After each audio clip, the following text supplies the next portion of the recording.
उसके बाद जी अभी आ जाते हैं एन्यूरिज्म्स पर। ये सारी डायग्राम बहुत इंपॉर्टेंट है। टाइप्स ऑफ एन्यूरिज्म शो किया हुआ है। नॉर्मली वेसल इस तरह से होती है। Aneurysm is basically dilatation. तो अगर सिंगल साइड डायलिटेशन होगी तो उसको हम सेक्युलर एन्यूरिज्म कहेंगे, which is a true aneurysm.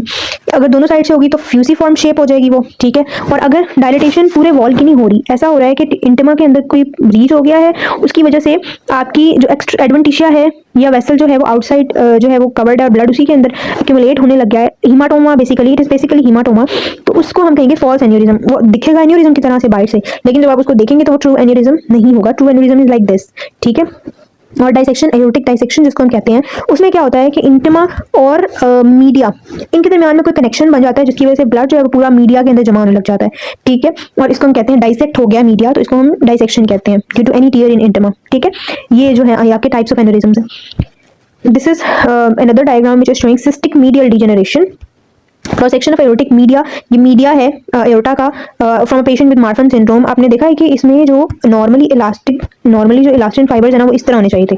B वाली डायग्राम इज नॉर्मल, और मार्फन सिंड्रोम के पेशेंट में इतनी डिजेनरेशन हुई होती है इलास्टिक फाइबर की कि इस तरह से अपीयरेंस आती है, ठीक है, विच इज नॉट नॉर्मल, ठीक है। तो इसको हम सिस्टिक मीडियल डिजेनरेशन कहते हैं। All right, and this is very prone to become aneurysmic और rupture and all that, all these things, all the abnormalities of vessels.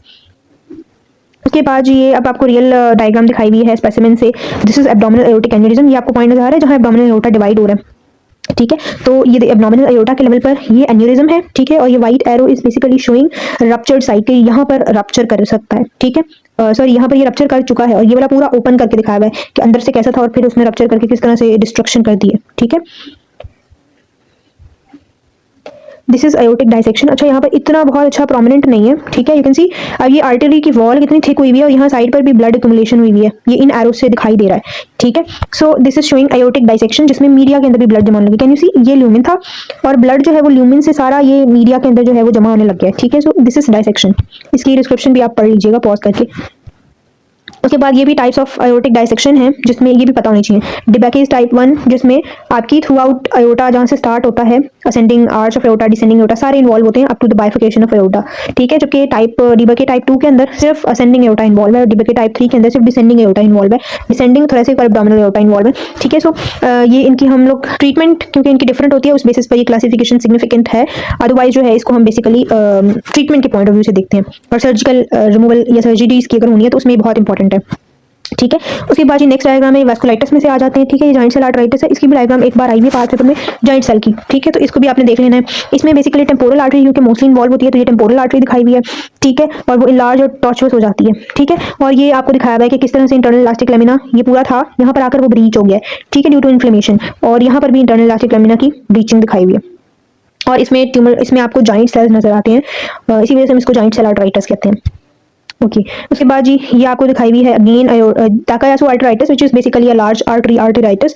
तो इसमें आपकी एयोटिक आर्च दिखाई हुई है फर्स्ट वाली डायग्राम के अंदर। यू कैन सी कि यहाँ पर ब्लड आ रहा है, यहाँ पर नैरोइंग हुई है, और थोड़ा थोड़ा आगे जा रहा है, और यहाँ पर ब्लड आ ही नहीं रहा इन एरियाज में, यहाँ तक आ रहा है जो व्हाइटिश व्हाइटिश है, इट इज शोइंग कि यहाँ ब्लड आ रहा है, ठीक है। तो नैरोइंग हुई है ब्रेकियोसेफेलिक, कैरोटिड और सबक्लेवियन आर्टरीज की फर्स्ट वाली डायग्राम में। और जो इस दूसरी वाली डायग्राम है, इसमें यू कैन सी कि इंटिमा, ये आपका जो है वो ये आपका स्मूथ मसल, ये वाला आपका स्मूथ मसल वाला एरिया है। तो यू कैन सी इंटिमा कितना इसमें थिकन्ड हुआ है इस डायग्राम के अंदर, ठीक है। और जो सी वाली है टाकायासु आर्टेरियाइटिस में दिखाया हुआ है कि किस तरह से आपकी फाइब्रोसिस और डिस्ट्रक्शन हुई है मीडिया के अंदर, ठीक हो गया। यहाँ पर इतना प्रोमिनेंट नहीं है, डिमार्केट करना मुश्किल है, बट स्टिल आप इसको देख लें, ठीक है। उसके बाद this is polyarteritis nodosa, which is the middle artery, medium sized artery vasculitis है, ठीक है। और इसके अंदर आपको नेक्रोसिस और थ्रोम्बोटिक एक्लूजन दिखाया हुआ है कि ल्यूमेन किस तरह से पूरा बंद हुआ है।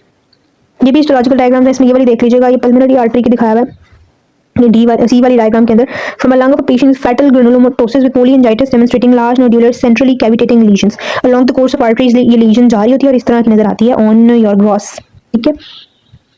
दिस इज थ्रोम्बोएंजाइटिस ऑब्लिटरेंस, बर्जर्स डिजीज भी कहते हैं। इसमें देखिए ऑब्लिटरेंस है ना, ल्यूमेन कितना ऑक्लूड हुआ है, ठीक है, by the presence of thrombus containing abscess. This is thrombus containing abscess and the vessel wall is कितनी ब्लूइश अपीयरेंस है, तो इन्फिल्ट्रेशन हुई हुई है ल्यूकोसाइट्स की, न्यूट्रोफिल्स की।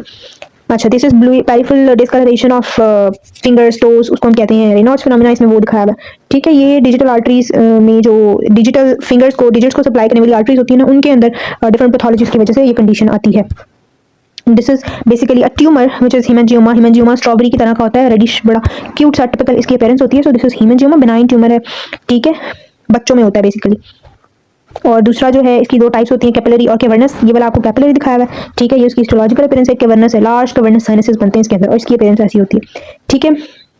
This is bacillary angiomatosis which is cause by infection है, ये बैक्टीरिया कॉज करता है, ठीक है, और इसकी अपीयरेंस इस तरह से होती है। उसके बाद की पॉलीसार्कोमा, ये भी आ सकता है, इसको भी देख लें। HIV रिलेटेड अपॉर्चुनिस्टिक इन्फेक्शन है, HIV पेशेंट्स में होता है और it is a tumour, vascular tumour, ठीक है, और इसके अंदर इस तरह के मैक्यूल्स बनते हैं स्किन के ऊपर, रेड पर्पल मैक्यूल्स, और इसकी ऐसी हिस्टोलॉजिकल पिक्चर होती है। This is angiosarcoma which is a benign malignant tumour of blood vessels और हार्ट। यू कैन सी कि किस तरह से पूरा इन्फिल्ट्रेशन हुई है और ये कहीं से भी देखने में ना मासूम बिनाइन नहीं नजर आ रहा, तो दिस इज मैलिग्नेंट। ऑलराइट, उसके बाद जी ये लास्ट और सेकंड लास्ट है, इसने आपको दिखाया हुआ है कि gross view demonstrating residual yellow atherosclerotic plaque, the new tan white concentric intimal lesion inside of that plaque. Plaque है और प्लेक के अंदर इंटरमल लीजन है कोई, ये प्लेक है और ये उसके अंदर लीजन दिखाई हुई है, ठीक है। ये डायग्राम इतनी इंपॉर्टेंट नहीं है बट इसको भी पढ़ लीजिएगा। या दैट्स ऑल, ये लास्ट ही थी। That's all for today, thank you so much for watching.